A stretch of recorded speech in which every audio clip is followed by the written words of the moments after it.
Oke, bismillahirrahmanirrahim. Assalamualaikum warahmatullahi wabarakatuh. Berjumpa lagi dengan saya Randy Revaldizar dalam mata pelajaran sejarah Indonesia, teruntuk untuk kelas 10 OTKP 3 SMK Muhammadiyah 1 Purbalingga ya. Untuk pertemuan kali ini kita masih belum bisa bertemu secara tatap muka secara langsung. Kita masih menggunakan via daring, via WA group atau via e-learning sekolah. Saya harap kalian semua dalam kondisi yang sehat, baik-baik saja, dan tetap mengamalkan social distancing ya teman-teman, yakni tetap jaga jarak, menggunakan masker, dan jangan berkerumun. Untuk pertemuan kali ini saya akan menjelaskan tentang masuknya Islam ke Nusantara. Ya, langsung saja ya teman-teman. Sebelum menjadi agama yang paling banyak dianut oleh orang Indonesia, Islam adalah salah satu agama yang diperkirakan datang karena adanya pedagang yang singgah di Nusantara. Lalu bagaimana ya awal mula masuknya Islam ke Nusantara? Supaya lebih jelas, ayo kita ikuti pembelajarannya.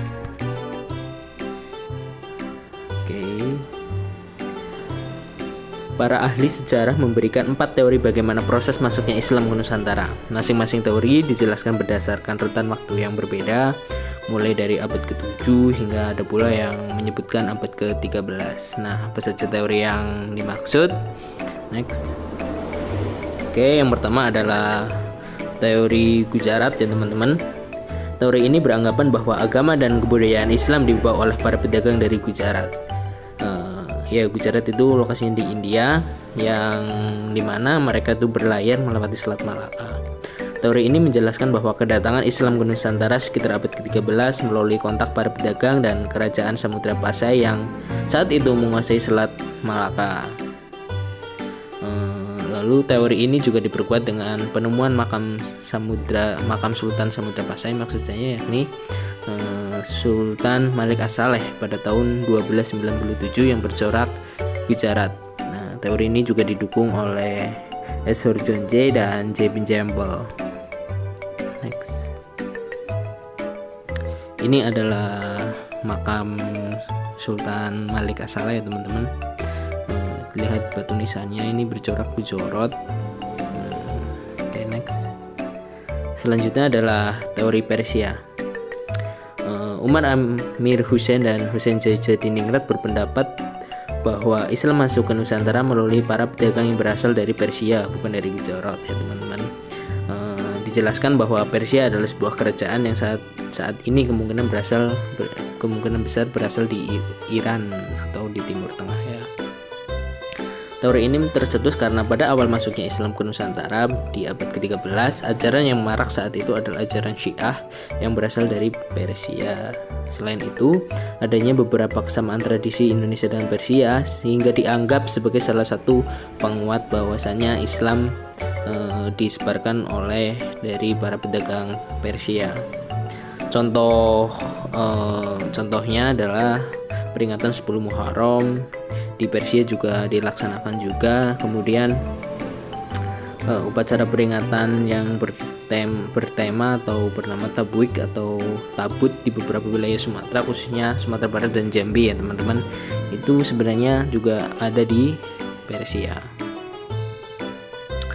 Oke, ini contoh gambarnya ya teman-teman, ini prosesi acara Tabwik. Oke, next. Ya, yang ketiga adalah teori Cina. Lain hanya dengan Selamat Mulyana dan Sumanto Al-Qurtubi ya teman-teman. Mereka berpendapat bahwa sebenarnya kebudayaan Islam masuk ke Nusantara melalui peranan masyarakat Muslim Cina atau mereka yang menjadi perantaranya. Teori ini berpendapat bahwa migrasi masyarakat Muslim Cina dari Kanton ke Nusantara, khususnya Palembang pada abad ke-9, sehingga menjadi awal mula masuknya budaya Islam ke Nusantara. Hal ini dikuatkan dengan adanya bukti bahwa Raden Patah atau Raja Demak adalah keturunan Cina. Penulisan gelar Raja-Raja Demak pun dengan istilah Cina, dan catatannya menyebutkan bahwa pedagang Cina lah yang pertama kali menduduki pelabuhan-pelabuhan dagang di Nusantara. Ini Ini ilustrasinya teman-teman. Ya, selanjutnya yang keempat adalah teori Mekkah. Di dalam teori ini dijelaskan bahwa Islam di Nusantara dibawa langsung oleh para musafir dari Arab yang memiliki semangat untuk menyebarkan Islam ke seluruh dunia pada abad ke-7. Hal ini diperkuat dengan adanya sebuah perkampungan Arab di Baru, Sumatera Utara yang dikenal dengan nama Bandar Khalifah. Selain itu, di Samudra Pasai, mazhab yang terkenal adalah mazhab Syafi'i. Mazhab Syafi'i ini juga dikenal atau terkenal di Arab dan Mesir pada saat itu. Kemudian yang terakhir adalah digunakannya gelar Al-Malik pada raja-raja Samudra Pasai seperti budaya Islam di Mesir. Jadi banyak sekali persamaan-persamaannya ya teman-teman antara yang di Arab sama di Indonesia, khususnya di kerajaan Samudra Pasai, sehingga teori ini paling banyak mendapatkan dukungan dari para tokoh seperti Van Leur, Anthony H. Jones, T.W. Arnold, dan Buya Hamka.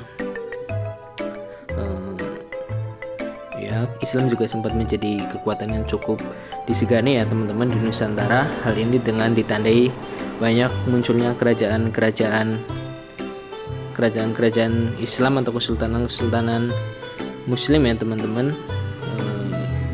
Selanjutnya kita akan membahasnya teman-teman.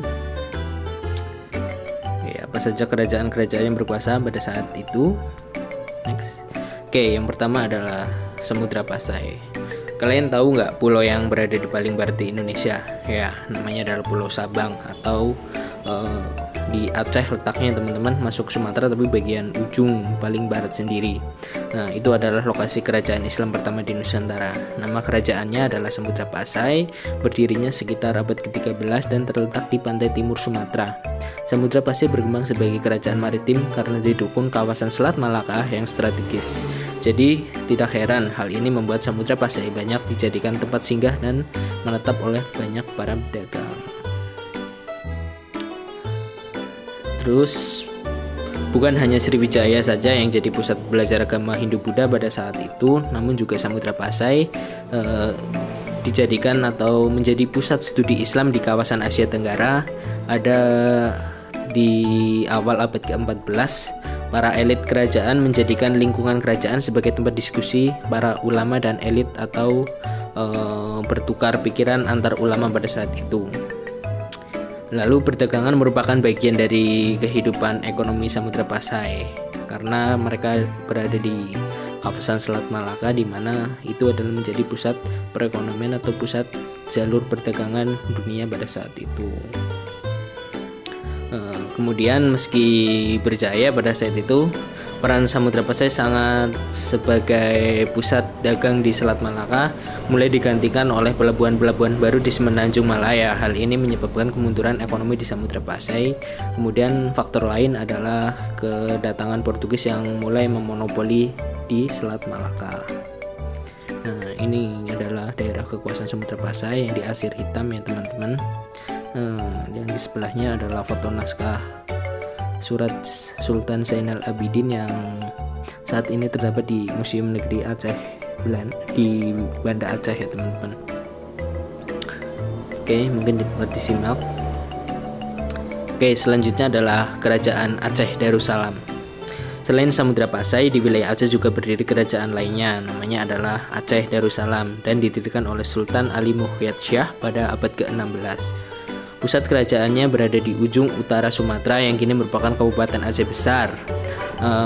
Kerajaan Aceh berkembang menjadi kerajaan besar sejak Portugis menguasai Malaka dan banyak pedagang-pedagang Muslim berpindah ke Aceh. Merasa akan dikalahkan oleh Portugis, Portugis kemudian berusaha ingin menaklukkan Aceh. Usaha mereka gagal pada tahun 1521 karena dikalahkan oleh Sultan Ali Muhyad Shah pada tahun 1524. Pasukan Aceh kemudian berhasil menguasai Samudra Pasai. Kemudian pada masa pemerintahan Sultan Iskandar Muda, Aceh Darussalam mencapai kejayaannya. Wilayah kekuasaan Aceh mencapai wilayah-wilayah yang saat ini berada di Sumatera Utara, Riau, hingga Jambi. Kekuatan Angkatan Laut Aceh yang tangguh ketika masa Sultan Iskandar Muda mengkhawatirkan Belanda dan Inggris yang ingin menguasai Selat Malaka pada saat itu. Ya, ini adalah gambarnya Sultan Iskandar Muda ya teman-teman. Dan di sampingnya adalah salah satu peninggalan ya Kesultanan Aceh, yakni Masjid Raya Baitur Rahman, yang dulu waktu tsunami di Aceh masjid ini tidak mengalami kerusakan yang berarti. Wallahu a'lam ya teman-teman. Lalu kesultanan ini mengalami kemunduran ketika pimpinannya atau sultannya, Sultan Iskandar Muda, wafat ya teman-teman. Oke, next. Oke, selanjutnya adalah Sultan Demak. Kalian tahu kan kalau Demak merupakan kerajaan maritim Islam pertama di Pulau Jawa. Ya, Demak berdiri sekitar abad ke-15 dan menguasai seluruh pantai utara Jawa. Demak memanfaatkan kemunduran Majapahit pada saat itu untuk membuat daerah-daerah pesisir melepaskan diri dari Majapahit, dan sehingga otomatis mereka akan bergabung dengan Demak. Ya, ini Masjid Agung Demak ya teman-teman, merupakan salah satu peninggalan dari kerajaan Demak. Lalu sejarahnya, Portugis yang mulai menguasai Malaka pada tahun 1511 menjadi ancaman bagi perkembangan Demak pada saat itu. Kemudian Demak melakukan ekspansi ke Selat Malaka yang dipimpin oleh Pangeran Sabranglor atau lebih dikenal dengan Adipati Unus. Sayangnya ekspansi tersebut belum bisa berhasil karena ya secara otomatis Portugis persenjataannya lebih lengkap, lebih kuat, lebih modern, dan ya kita diakibatkan oleh kurangnya perbekalan pasukan dan ya senjata atau mobilitasnya yang kurang memadai pada saat itu. Kemudian dilanjutkan lagi, Demak di masa Sultan Trenggono memperluas wilayah kekuasaannya hingga ke seluruh Jawa Tengah dan Jawa Timur, serta memantapkan penguasaan pesisir Jawa. Jadi hampir seluruh wilayah Jawa itu dikuasai oleh Kesultanan Demak ini. Kerajaan Demak ini atau Kesultanan Demak ini juga mengirim Fathahilah untuk menyerang Banten atau Sunda Kelapa pada saat itu. Serangan tersebut bertujuan untuk memutuskan pengaruh Portugis di Pajajaran. Sehingga akhirnya pada tahun 1527 pasukan Demak berhasil merebut Sunda Kelapa atau yang sekarang dikenal dengan Jakarta. Ya, gitu-gitu sejarahnya teman-teman. Jadi pada tahun 1527 pasukan Demak berhasil merebut Sunda Kelapa setelah mengalahkan kekuatan Portugis di sana. Kemudian Fathahilah mengubah nama Sunda Kelapa menjadi Jayakarta. Kemudian diubah lagi menjadi Batavia. Kemudian terakhir adalah Jakarta. Ya, ini adalah asal-usul nama Jakarta, teman-teman. Selanjutnya adalah Pajang ya, teman-teman. Kerajaan ini didirikan oleh Jaka Tingkir atau Hadiwijaya pada tahun 1568 di Kelurahan Pajang, Kota Surakarta atau Kota Solo. Kerajaan Islam di Pajang merupakan kelanjutan dari Kerajaan Demak. Jadi Demak dilanjutkan ke Pajang ya teman-teman. Dari pesisir mulai masuk ke daerah pedalaman yakni di Pajang. Next.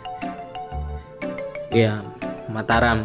Kerajaan Mataram atau Kesultanan Mataram berdiri antara tahun 1582 Masehi yang berpusat di kota Yogyakarta, tepatnya di Kota Gede, atau yang kalau udah pernah ke Jogja itu adalah yang Kratona, itu adalah pusat kerajaannya pada saat itu. Raja yang pertama kali memimpin kerajaan Mataram yakni Panembahan Senopati pada tahun 1584 sampai dengan 2601 Masehi, dan dilanjutkan oleh Panembahan Sitakrapyak pada tahun 1601 sampai dengan 1677 Masehi. Oke, selanjutnya adalah Kesultanan Banten. Di ujung pulau barat Jawa atau Jawa Barat, kerajaan Banten berdiri sekitar tahun 1552. Wilayah kekuasaannya meliputi bagian barat Jawa, Lampung, Sumatera Selatan, dan Kalimantan Barat. Kemunculan kerajaan ini berhubungan dengan pengaruh kerajaan atau Kesultanan Demak. Jadi teman-teman masih ingat dengan kerajaan Demak tadi yang sudah saya sampaikan. Beliau memberi hadiah berupa wilayah kerajaan kepada Maulana Hasanuddin putra Fathahilah. Ya, jadi Banten kemudian menjadi kerajaan yang mandiri seiring melemahnya Demak. Lokasi Banten strategis karena di sekitar Selat Sunda dan Laut Jawa, sehingga memungkinkan memunculkan pelabuhan-pelabuhan besar untuk perdagangan. Kemudian Banten menjadi kerajaan maritim yang terbuka dengan kedatangan para pedagang asing dari Arab, Turki, Tiongkok, India, Melayu, dan Portugis bahkan Belanda. Komoditas yang dijual di sana adalah salah satunya lada, karena lada banyak dihasilkan di daerah Lampung atau Sumatera Selatan yang itu adalah daerah kekuasaan Kesultanan Banten pada saat itu. Next. Ya, ini adalah Masjid Agung Banten, merupakan salah satu peninggalan Kerajaan Banten atau berada di kawasan Banten lama ya teman-teman. Ini gambarnya, ilustrasinya. Kalau kurang jelas nanti bisa search sendiri di internet, googling sendiri banyak. Kemudian adalah Kesultanan Ternate. Pernah lihat gambar Patimura di uang kertas Rp1.000? Nah, kalau tidak sekarang coba amati, lihat gambar di baliknya. Itu adalah Pulau Ternate dan Tidore. Ternate terletak di barat Halmahera dan di utara Tidore. Saat menjadi kerajaan Islam di wilayah Ambon Utara, Ternate merupakan pemasok cengkeh untuk para pedagang dari Jawa, Banten, Melayu, Makassar hingga Bugis. Di Ternate juga pernah terjadi pertempuran dengan Kesultanan Tidore. Ternate memimpin Uli V untuk bersaing dengan Tidore yang memimpin Uli Siwa. Persaingan itu semakin memburuk ketika Portugis dan Spanyol datang berebut untuk memonopoli rempah-rempah di sana, di Maluku. Lalu Portugis semakin ingin menguasai Ternate setelah Spanyol pergi dari Maluku akibat perjanjian Saragossa. Ya, next. Selanjutnya adalah Kesultanan Gua Talau di Makassar. Kerajaan Gua Talau berawal dari penyatuan 9 distrik yang disebut Bates Lampang ya teman-teman oleh Pancalaya atau ketua dewan adat di sana. Kemudian didirikan kerajaan dengan raja pertama bernama Tamanurung. Islam masuk ke Goa pada masa Raja Goa ke-10. Ke Karanggeng Tuni Lampangga Ulalaweng, adapun Raja Goa ke-22 yakni I Marangi Daeng Marabia Sultan Alaluddin atau nama Islamnya, merupakan raja pertama yang beragama Islam di sana. Peranan orang Makassar dalam pelayaran di Nusantara berlangsung sejak abad ke-16. Goa dengan Somba Opu sebagai pelabuhan adalah kerajaan dagang yang kuat pada saat itu. Kerajaan ini memperdagangkan rempah-rempah untuk ditukarkan dengan komoditas dari Jawa dan Malaka seperti beras, tekstil, sutra, dan porselen. Nah,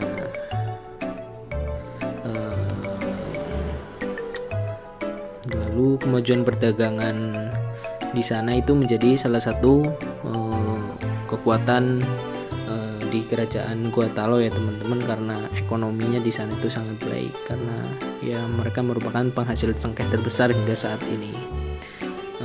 Lalu setelah kerajaan-kerajaan itu yang mulai banyak di Nusantara, sehingga otomatis akan terjadi akulturasi kebudayaan. Nah, apa saja akulturasinya? Kita lihat next. Nah, akulturasi dan perkembangan budaya Islam. Mengutip dari sumber belajar Kemendikbud RI, berkembangnya budaya Islam di Nusantara menambah khasanah budaya nasional, memberikan dan menentukan corak pada kebudayaan bangsa Indonesia.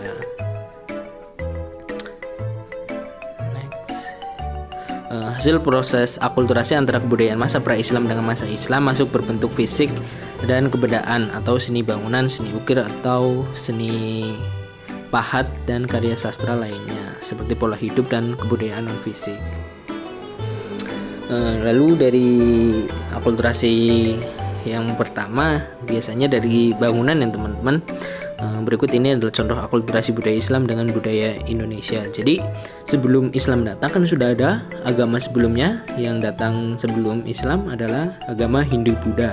Nah, Hindu-Buddha pun juga sangat menjadi salah satu tonggak sejarah di Indonesia, sehingga secara otomatis masyarakatnya pun sudah banyak yang melebur menjadikan budaya Hindu-Buddha sebagai keseharian mereka. Jadi Islam datang itu tidak semerta-merta ingin merubah semuanya. Jadi Islam datang itu melakukan akulturasi. Jadi yang baik ya tetap dilaksanakan, yang buruk baru ditinggalkan. Contohnya adalah seni bangunan ini. Salah satunya adalah masjid kuno di peninggalan pada masa Kesultanan Islam.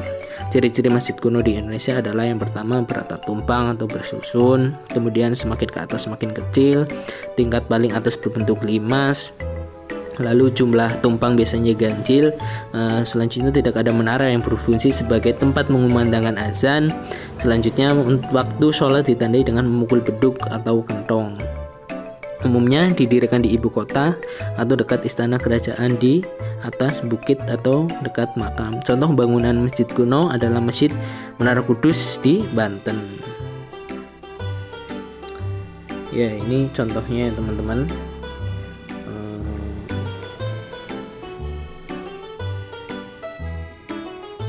Ini contoh bangunan masjid kuno, yakni Masjid Banten, dan ini contoh Masjid Demak.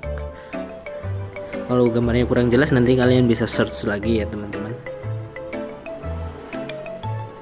Oke, next. Selanjutnya adalah kesenian. Jadi di Indonesia Islam memunculkan kesenian bernafas Islam yang bertujuan untuk menyebarkan agama Islam. Kesenian berupa permainan tebu, tarian Sudati dari Aceh, dan pertunjukan wayang. Ya, pertunjukan wayang adalah menjadi salah satu yang sangat berpengaruh untuk penyebaran Islam di Pulau Jawa, khususnya yang dilakukan oleh Sunan Kalijaga. Jadi beliau melakukan akulturasi diantaranya dari isi naskah, yakni naskah kisah Mahabharata, kisah Ramayana, itu dijadikan waktu diakulturasikan dengan kebudayaan Islam. Contohnya adalah yang menjadi jimat kalimat sodo, itu adalah jimat kalimat syahadat sebenarnya. Kemudian ada fakta menarik, ketika di mana Sunan Kalijaga akan melakukan pertunjukan wayang pada saat itu, syaratnya adalah mereka yang menonton, rakyat-rakyatnya harus membaca 2 kalimat syahadat sebelum menonton. Istilahnya hal itu digunakan sebagai tiket masuk. Nah, lalu mereka kan belum tahu arti makna syahadat itu apa.